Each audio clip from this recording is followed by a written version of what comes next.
చూసారా ఎంత బాగా వచ్చాయో పునుగులు. సో ఈ రైనీ సీజన్లో వేడివేడిగా ఏవైనా తింటే బాగుండని ఎవరికైనా అనిపిస్తుందండి. అలాగే మాకు అనిపించింది. సో అనిపించిందే తరువు ఇక చేసేసాను, ఇన్స్టాంట్గా చేసేసాను. ముందైతే ప్రాసెసింగ్లోకి వెళదాం. నేనైతే 1 గ్లాసున్నర రైస్ అయితే తీసుకొని శుభ్రంగా కడుక్కొని నానబెట్టుకున్నాను. 2 మీడియం సైజు ఆలును కూడా తీసుకొని శుభ్రంగా కడుక్కొని ఉడికించుకోవాలి వాటర్ వేసుకొని. సో అవి ఉడికే లోపు మనం చట్నీ కోసం అయితే ప్రిపేర్ చేసుకుందాం.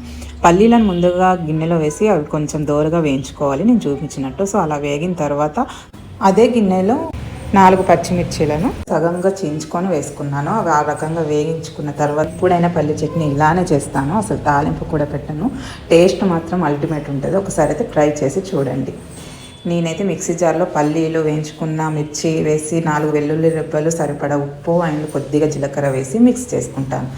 సో మెత్తని పేస్ట్ లాగా పల్లి చట్నీ చేసి పక్కన పెట్టుకున్నాం. సో నెక్స్ట్ మనం పునుగుల ప్రాసెస్ కోసం వెళ్ళిపోదాం.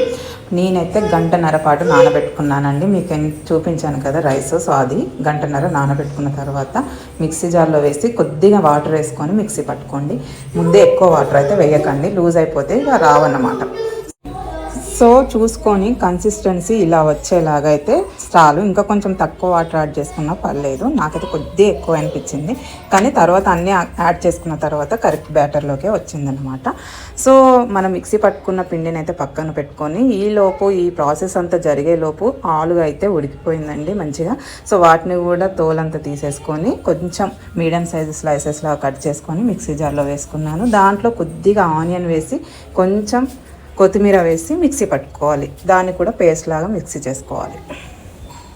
ఇలా ఈ కన్సిస్టెన్సీలో మిక్సీ చేసుకొని మనమైతే రైస్ ఏదైతే మిక్సీ చేసుకున్నామో ఆ బ్యాటర్లోనే ఈ ఆలు బ్యాటర్ని కూడా యాడ్ చేసుకొని మంచిగా మిక్స్ చేసుకొని ఇప్పుడు మిగతా ఇంగ్రీడియంట్స్ దీంట్లో యాడ్ చేసుకోవాలి. ఒక ఆనియన్ చిన్నగా కట్ చేసుకొని వేసుకోవాలి. అలాగే ఒక మిర్చి అయితే సన్నగా కట్ చేసుకొని వేసుకున్నాను. అలాగే కొద్దిగా జీలకర్ర వేసుకోవాలి, కొంచెం కారం అట్లా యాడ్ చేసుకోండి. తర్వాత సరిపడా సాల్ట్ వేసుకొని మొత్తం నీట్గా కలుపుకొని తర్వాత లాస్ట్లో ఇంకా పునుగులు వేసుకుంటామన్న టైంలో కొద్దిగా కొత్తిమీర అలాగే కొద్దిగా కరివేపాకు కూడా వేసుకొని మంచిగా మిక్స్ చేసుకొని పక్కన పెట్టుకొని ఇప్పుడు పునుగులు వేయడం కోసం ఆయిల్ని అయితే గిన్నెలో వేసుకుంటున్నాను నేను. అది బాగా వేడైన తర్వాతనే మనం పునుగులు అనేటివి వేసుకోవాలి. బాగా వేడవ్వాలి ఆయిల్, అప్పుడే పునుగులు మంచిగా పొంగుతూ వస్తాయన్నమాట. నేనైతే గమనించారో లేదో దీంట్లో ఎలాంటి వంట సోడాలు కానీ ఏమీ యాడ్ చేయలేదు, యాజ్ ఇట్ ఈజ్ వేసేస్తున్నా. చూడండి ఎంత బాగా వస్తున్నాయో పునుగులు. అసలు ఇలానే అన్నీ వేసేసుకొని ఒకదానికొకటే టచ్ అవ్వకుండా అన్నీ వేసుకున్న తర్వాత అటు ఇటు కొంచెం కలుపుకోవాలి. ఇలా మెల్లిగా కలుపుకుంటే ఒకదానికొకటి అంటుకోకుండా విడివిడిగా వస్తాయన్నమాట. సో ఒకవైపు కాలిన తర్వాత ఇంకోవైపు టర్న్ చేసుకున్నాను. సో ఈ రకంగా అయిపోయాయి. నేనైతే తీసి పక్కన వేసుకున్నాను. ఇలాగే అన్నిటినీ వేసుకున్నానండి పునుగులనిగా. మాకైతే కరెక్ట్ సరిపోయాయండి అందరికీ, నలుగురికి. మా పిల్లలైతే ఇష్టంగా తింటారు పునుగులు. బయట ఫుడ్లో ఎక్కువ ఇష్టంగా తినేదంటే పునుగులే. మా పెద్ద పాపకైతే చాలా ఇష్టం అన్నమాట పునుగులు. చిన్న పాపకి ఓన్లీ పునుగులు ఉంటే సరిపోద్ది, అసలు చట్నీ అవసరం లేదు, ఎన్ని పెట్టినా తినేస్తుంది. సో వాళ్ళ కోసమే చాలా రోజుల నుండి అడుగుతున్నారు వాళ్ళు కూడా. ఇక రెయినీ సీజన్ కూడా ఎక్కువ అయిపోయింది, అసలు బయటికి వెళ్ళలేకుండా ఉంది. ఈ చల్లని వాతావరణంలో వాళ్ళకి ఇలా స్కూల్ నుండి వచ్చేసరికి ఇలా వేడివేడిగా చేసి పెట్టాను అన్నమాట. ఇక వాళ్ళకైతే చాలా హ్యాపీ అనిపించింది, బాగా తిన్నారు. ఎంత తిన్నారంటే ఇంకా నైట్ డిన్నర్ కూడా చేయనంత తిన్నారనమాట. వాళ్ళే కాదు మేము కూడా అలానే తినేసినాం. బాగా కుదిరాయి టేస్ట్ కూడా.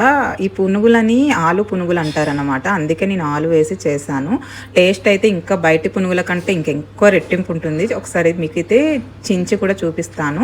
నేనైతే ఏ ప్లేట్లోనైతే పునుగులన్నింటినీ వేసాను అదే ప్లేట్లో టేస్ట్ చేయడానికి అయితే రెడీ అయిపోయాను. మీకు టేస్ట్ చూపిద్దాము, అలాగే పునుగులు ఎలా వచ్చాయో కూడా చూపిద్దాము. చూసారు ఎంత బాగా అవంతా ఫ్రై అయిపోయాయో లోపల కూడా.